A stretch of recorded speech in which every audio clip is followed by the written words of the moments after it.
గంగా జమున తహజీబ్ని ఆహ్వానించే విధంగా మాట్లాడడం కావచ్చు, ఇవన్నీ కూడా మనం ఉమ్మడి ఆంధ్రప్రదేశ్లో భరించినాం, వాటిని ఫేస్ చేసినాం, వాటిని దాటుకొని ఉద్యమం చేసి ఇవాళ ప్రత్యేక తెలంగాణ రాష్ట్రాన్ని సాధించుకోవడం జరిగింది.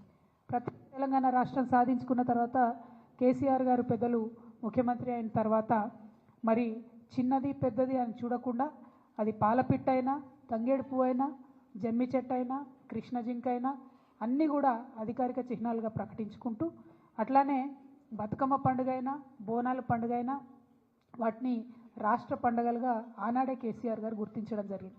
అట్లానే తెలంగాణ సమాజానికి వందల సంవత్సరాలుగా అలవాటు ఉన్నటువంటి మత సామరస్యాన్ని కాపాడడానికి కూడా ఒక పక్క క్రిస్మస్ని ప్రభుత్వపరంగా చేస్తూ, ఇంకొక పక్క రమదాన్ని చేస్తూ, ఇంకొక పక్క బతుకమ్మ బోనాలు చేస్తూ మరి అన్ని విధాలుగా కూడా మన గంగా జమున సంస్కృతిని కాపాడుతూ రావడం జరిగింది.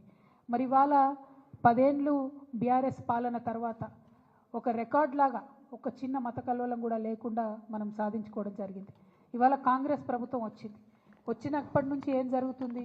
వచ్చినప్పటి నుంచి రేవంత్ రెడ్డి గారు ముఖ్యమంత్రి గారు ఏం మాట్లాడుతూ ఉన్నారంటే, ఫస్ట్ తను మొదలు పెట్టడమే రాష్ట్ర అధికారిక చిహ్నం మారుస్తాను, ఆ చిహ్నంలోంచి చార్మినార్ తీసేస్తాను, ఆ చిహ్నంలోంచి కాకతీయ తోరణం తీసేస్తాను అనేటటువంటి అంశాలు మాట్లాడడం జరిగింది. మళ్ళీ ఏమైందో ఎవరు బుద్ధి చెప్పినరో పెద్దగా దాని జోలికి పోకుండా అది విరమించుకున్నట్టుగా అనిపించింది.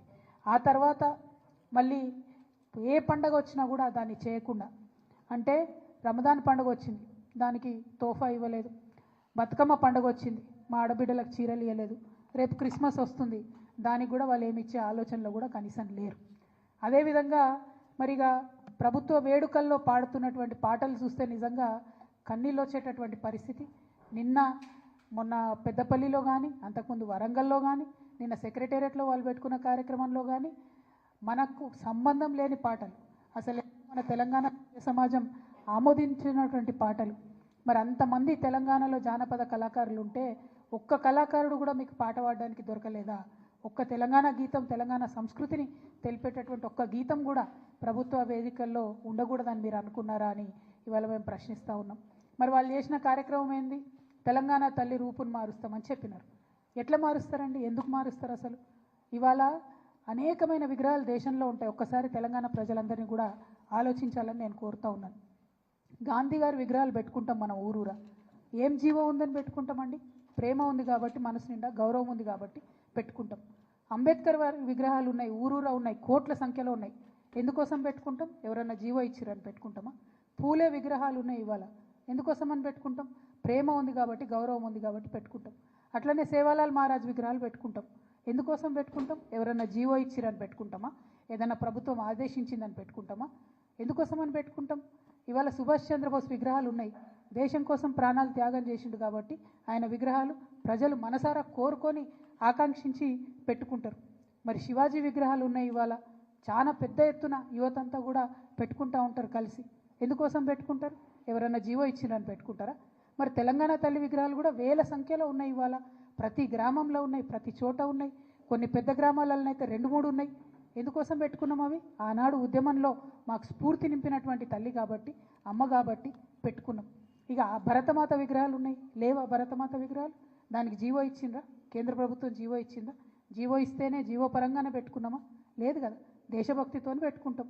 మరి దీన్ని కూడా అవమానించే రకంగా ఇవాళ ఒక కొత్త విగ్రహాన్ని పెట్టి, ఇగో ఈమెనే మీ తల్లి, మీరు ఇదే విగ్రహం పెట్టాలి, ఈ విగ్రహం తప్ప ఇంకో రకంగా ఈ విగ్రహాన్ని మార్చి పెడితే కేసులు పెడతామని చెప్పి బాజాప్తా గెజెట్ చేసినటువంటి ప్రభుత్వం రేవంత్ రెడ్డి గారి ప్రభుత్వం.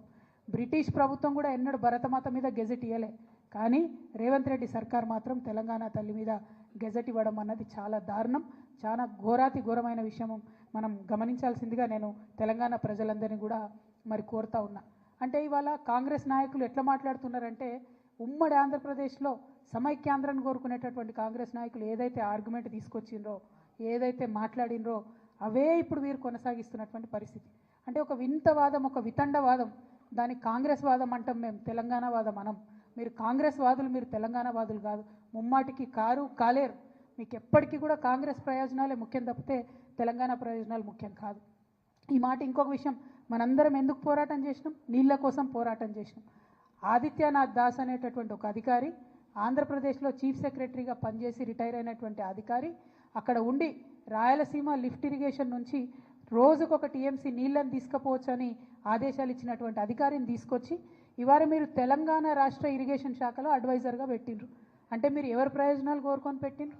మనకు వ్యతిరేకంగా జీవోలు ఇచ్చినటువంటి వ్యక్తి తెలంగాణ రాష్ట్రానికి వచ్చి మన నీళ్ళకు సంబంధించి ఆయన ఏం హామీలు ఇస్తాడు, ఏం అడ్వైజ్ చేస్తాడు అన్నది కూడా ఇవాళ ముఖ్యమంత్రి గారు చెప్పాల్సినటువంటి అవసరం ఉంది. అందుకే మేము చెప్తున్నాం, ముమ్మాటికి మీరు కాంగ్రెస్ వాదులే, మీరు తెలంగాణ వాదులు కావు. మీకు మీ కాంగ్రెస్ పార్టీ ప్రయోజనాలు తప్పితే తెలంగాణ ప్రయోజనాలు మీకు పట్టవు. ఇవాళ ఓట్ల కోసం ఎలక్షన్ల సమయంలో ఏం చేసిండ్రండి కాంగ్రెస్ పార్టీ? రేవంత్ రెడ్డి గారు ఎలక్షన్ల కోసం ఏం చేసిండ్రు? వాళ్ళ నాయకులు నాయకురాళ్ళు అందరూ కూడా పెద్ద పెట్టున బతుకమ్మ ఎత్తినటువంటి పరిస్థితిని మీరు గమనించాలి.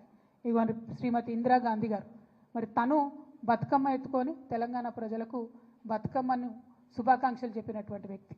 తర్వాత శ్రీమతి సోనియా గాంధీ గారు, ఆవిడ బతుకమ్మ ఎత్తుకొని ఆమె తెలంగాణ ప్రజలందరూ కూడా బతుకమ్మ శుభాకాంక్షలు చెప్పారు. ఇదిగోండి మన తెలంగాణలోనే ఎన్నికల ముందు ర్యాలీలో ప్రియాంక గాంధీ గారు, రాహుల్ గాంధీ గారు బతుకమ్మ ఎత్తుకొని తెలంగాణ ప్రజలకు శుభాకాంక్షలు చెప్పారు.